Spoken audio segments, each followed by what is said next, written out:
7 बार श्रद्धा सहित पाठ करे मन लाए, सुख संपत्ति घर में बढ़े, मनोवांछित फल पाए। श्री बृहस्पति महाराज की जय।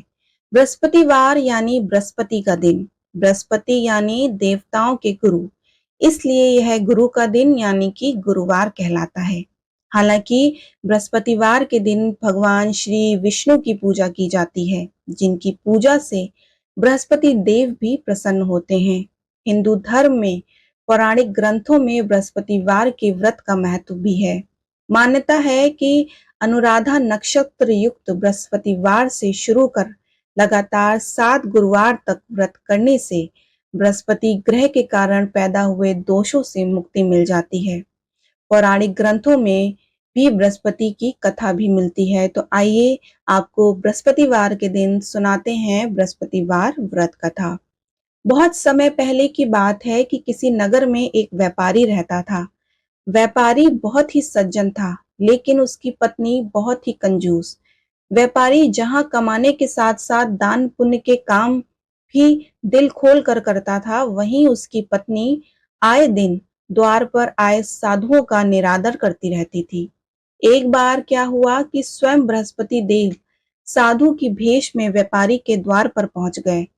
अब घर पर व्यापारी तो ना था, इसलिए वह साधु का निरादर करने लगी और कहने लगी कि उसे इस धन दौलत से बहुत परेशानी हो रही है।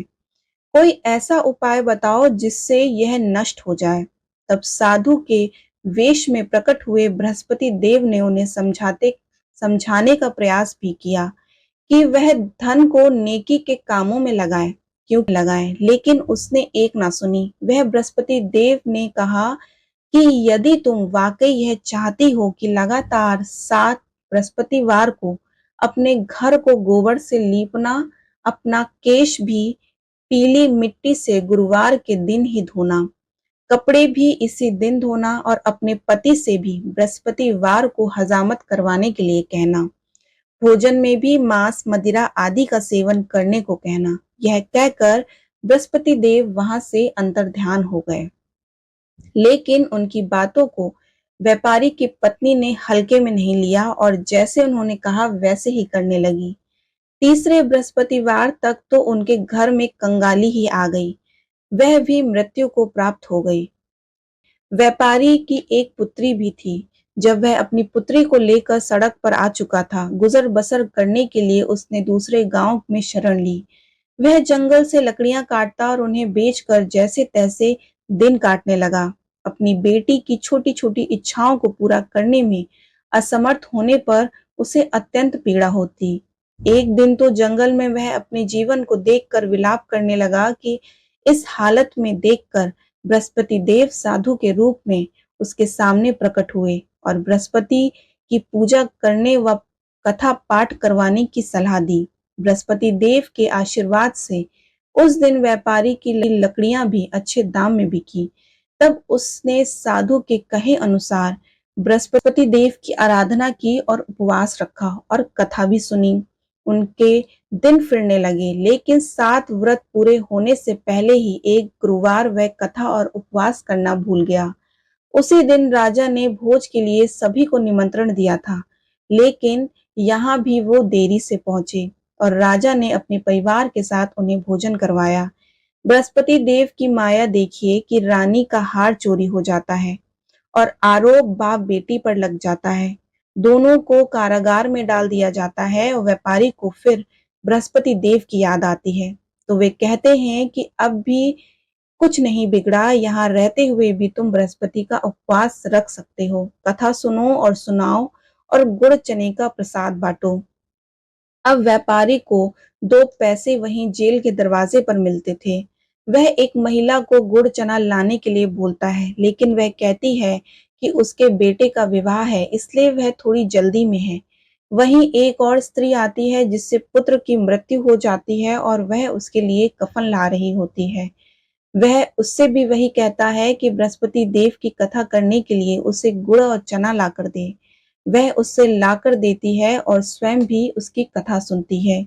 अब जिस औरत के पुत्र का विवाह था, वह तो घोड़ी से नीचे गिरकर मर जाता है और जो महिला अपने बेटे के लिए कफन लेने जाती है, उसके मुंह में प्रसाद व चरणामृत डालते ही वह जीवित हो उठता है। दूसरी महिला भी विलाप करते हुए व्यापारी के पास पहुंची और अपनी भूल पर क्षमा मांगती है और बृहस्पति जी की कथा सुनकर प्रसाद व चरणामृत लेकर अपने पुत्र के मुंह में डालती है, जिससे वह पुनः जीवित हो उठता है। उसी रात राजा को भी बृहस्पति देव सपने में आकर बताते हैं कि उनका हार खोया नहीं है, बल्कि वह वहीं खूंटी पर टंगा है। उसने निर्दोष पिता पुत्री को कारागार में डाल रखा है। अगले ही दिन राजा उन्हें आजाद कर देता है और व्यापारी को बहुत सारा धन देकर उसकी पुत्री का विवाह भी स्वयं ही अच्छे धनी परिवार में करवाता है।